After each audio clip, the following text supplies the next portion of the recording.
Well, 4-3 last night, the absolute thriller. We haven't seen one of those for a while at St James's. Two slightly dodgy looking defences, plenty of goals, non-stop action. Hell of a night, really. You couldn't take your eyes off that for 1 minute. It was a brilliant game. I was pleased to be there. I thought at one point I wasn't pleased to be there because I thought it was going to be a big shock, especially when Huddersfield went 3-1 up. That was quite worrying, but the fact it was so early in the second half, I think, was probably, from their point of view, and Lee Clark mentioned it as well afterwards, it was probably just too early for them to be 3-1 up at that stage. Fair enough, if they'd have got on and got a fourth, then that would have definitely been good night. But Newcastle knew that they had to get something back very quickly, and that's exactly what they've done with Jeremy, of all people. I know, stranger things do happen. I don't know where or when, but stranger things do happen. Hell of a finish from Jeremy. As you say, I think Huddersfield's third goal probably about 20 minutes too early for them. Gave Newcastle a chance to sort of reflect, regroup, and obviously then Chris Hughton managed to bring on a couple of very effective substitutes in Onas Gutierrez and Shola Amiobi, which really tipped it in Newcastle's balance again. Yeah, I mean, Shola was brilliant. Came on at half time and really turned the game round. My man the match, even though he was only on for a half.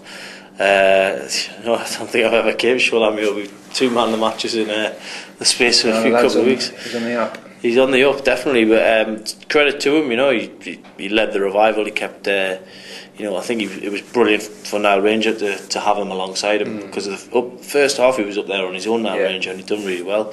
It's hard enough coming in the team at that age and making your first start, but if you're playing up front on your own, I think that's always going to be quite difficult for any player. But credit to Shola, he sorted out, and Kevin Nolan. Shola only just pipped for my man the match. He already got the sponsors man the match, Kevin Nolan, and it's no surprise it's all that Bolton are now crying into the tea and wanting him back. No, and if Kevin Nolan did leave for Bolton, obviously a few months ago, fans might not have been shedding too many tears over that, but now I think last night it probably proved two things. One, that the spirit at Newcastle is definitely there. We already suspected that after the first few games of the season, but two, the squad is very, very thin. The people were really sort of thrown in at the deep end last night. Obviously Danny Simpson and Thomas Kadar playing together at the heart of the defence.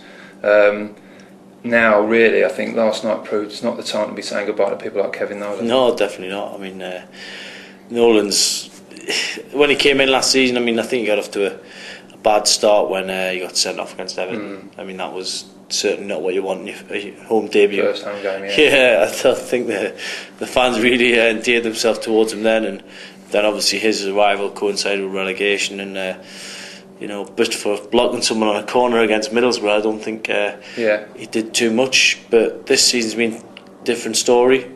I think he's lost some weight. He looks a bit slimmer than he was last year, and whether it's the drop down in divisions a coincidence, I don't know. I don't want to really speculate on it, but I think let's speculate on it. Do you think that's it? I think several Newcastle players obviously find it a lot more comfortable in the Championship because they have had experience in the Premier League over a number of years. Now, obviously last season they were in a struggling side. I'm not saying they weren't competitive at times in the Premier League, but some of them didn't really bring their experience to bear.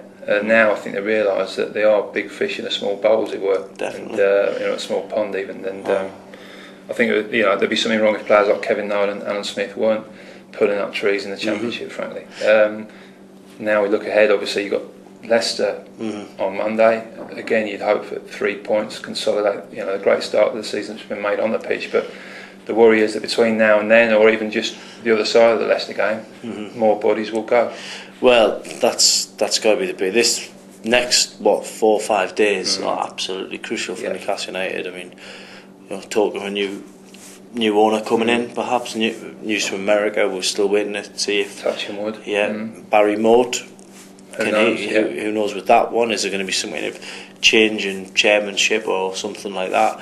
We wait to see if all these things that we've been told will actually happen. And then, as you say, it's the transfer deadline is very intriguing, and I think we obviously do need some additions to the team. Without a doubt, and we certainly don't need to lose any. But if we lost Fabrizio Colaccini, I wouldn't be too devastated. No, I mean, we've got to get rid of somebody probably to lessen the wage bill. There's no doubt about that. But you've got to pick and choose your targets for the departure lounge carefully, I think.